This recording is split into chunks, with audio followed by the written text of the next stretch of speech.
So we're back and talking with Dawn Moore and BJ Lechner, Decision Associates M&A, about some things that owners of businesses should really be thinking about every day in terms of running your businesses for the day you sell it. And one of the terms that was just several years ago that I started hearing and learning about was EBITDA, which I had to go and look up because it's a really funny acronym. So maybe talk a little bit. I mean, do most business owners understand EBITDA? And one of the things I've heard you talk about is that if you're going to sell your business, where you want to be is at the kind of the high end of the norm in your industry to be able to get the best price. What's that mean? Yeah, so EBITDA is earnings before interest, taxes, depreciation, and amortization. And it's most, to your question, Mike, most business owners don't use that in the day-to-day operation of their business. They look at pre-tax profit or profit from operations. But EBITDA is used all the time in the merger and acquisition field. So one of the things we have to do is go into a company and work with their accountant to change their income statements over to EBITDA, because that's the universal language of the buyers use. And so we do that, and then from there, everything, the pricing, the valuation, always is driven off of an EBITDA number, and it's a multiple of that. So as an owner, once you understand the concept or how EBITDA works and what it means to a potential buyer, are you running your business differently? No, not really. It's just a different way of accounting. You shouldn't run the business if you have high profits, the EBITDA is going to be higher. Mm-hmm. It's just a matter, it's really a matter of not just looking at income, but looking at cash flow. Mm-hmm. And EBITDA is important because if you need cash flow in order to pay for the business.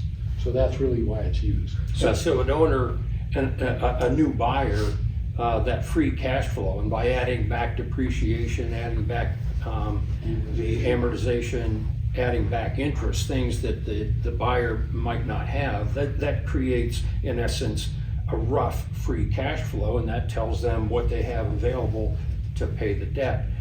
But the other part of what you asked about is being at the high end of your industry.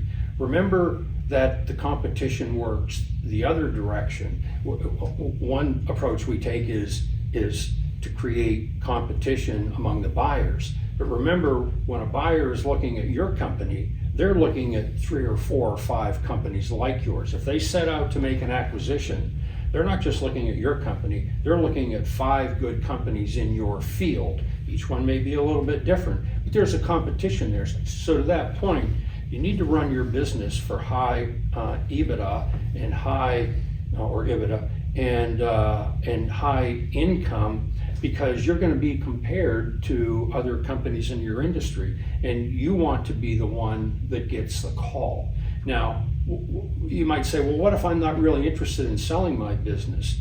One thing to remember is if the buyer looks over you and buys your toughest competitor, now your toughest competitor has a very large amount of capital at their disposal.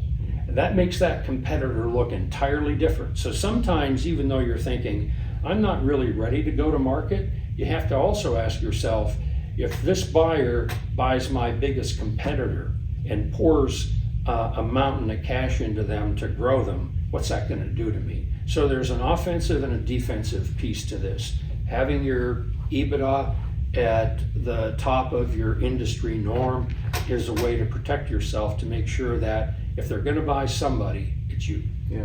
Well, without getting into too much detail, are there like 3 to 5 things that a business owner can do to improve their EBITDA? Yeah, there's actually what's used is an adjusted EBITDA. So you take your accounting statement and you use the same formula, but let's say you had a fire in your business last year and that was completely disruptive. You could make an adjustment to account for that, because that's not going to occur in the future, hopefully. Mm-hmm. Sometimes owners are overcompensated or undercompensated, but if they're overcompensated or they have, I'll call it a lifestyle business, the new owner may not have the same set of expenses. So you can do that to improve your EBITDA, and that's called adjusted EBITDA. Now, it has to be bona fide. You have to be able to document it and prove it to a potential buyer, but almost all situations there's an adjustment to EBITDA. The other thing you can do is look at ways to make your business more profitable to begin with. And sometimes owners get a little bit lazy. They're happy with the few customers they have, but there may well be some higher paying customers that generate a higher margin out there. Are you looking for them? Are you looking for new margin opportunities? Are you willing to cut off some products or services that don't pay well?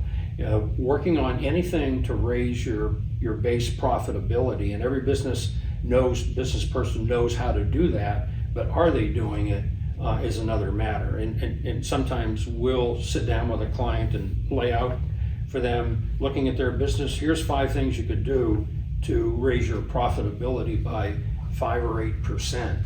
That makes a difference. If you're working with a business owner who's serious about selling their business, in other words, they've made that decision to go forward with it and stuff, so this is kind of the other end of the spectrum. If all of a sudden there's a buyer that comes in and they're not asking about EBITDA, is that a flag? Is that something that you would say, hey, this is probably not the right buyer for you to consider? That's actually not necessarily a red flag. It comes down to what's the reason that they're interested in that. So there are cases where a buyer will pay not so much attention to EBITDA, they'll pay attention to a patent somebody has, they'll pay attention to a manufacturing process. We have one right now where the buyer is buying the customers. The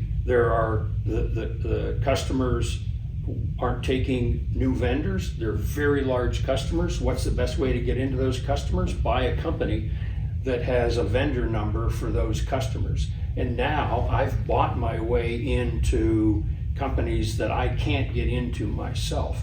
And so sometimes, EBITDA is important in the sense that I don't want to buy a business and it's an immediate cash sink, but I'm paying less attention to EBITDA than buying customers, buying intellectual property, buying manufacturing space in a location that I really needed. I have customers and it's costing me too much to support them. There are a number of reasons why someone might lead with something other than EBITDA.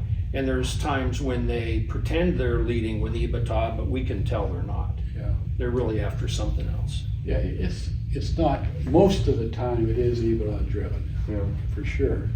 But there are situations where people say, gee, I need additional capacity, you've got capacity, I don't really care about your customers, I've got my own customers, I don't care about your EBITDA because I'm gonna run this business, but I want your facility, I want your equipment, and I want your trained people and management. Yeah, we have a client that's right now, that's exactly it. In fact, if this transaction goes through, they will probably shed all of the other customers that client has and fill the manufacturing space with their own product. Well, interesting.